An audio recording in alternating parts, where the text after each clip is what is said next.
આગામી દિવસોની અંદર શ્રાવણ માસ શરૂ થઈ રહ્યો છે સોમવારથી, અને જે રીતે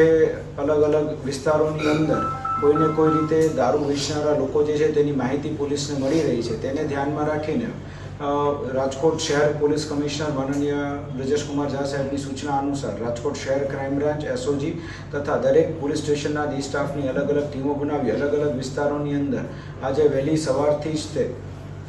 જે દારૂ વેચનાર બુટલેગરો છે અને દેશી દારૂના અડ્ડાઓ છે તે તમામ જગ્યાએ રેડની કાર્યવાહી હાલ શરૂમાં છે, અને આજ સમગ્ર દિવસ દરમિયાન એ કાર્યવાહી શરૂમાં રહેશે. અને જે કોઈ પણ લોકો જે છે તે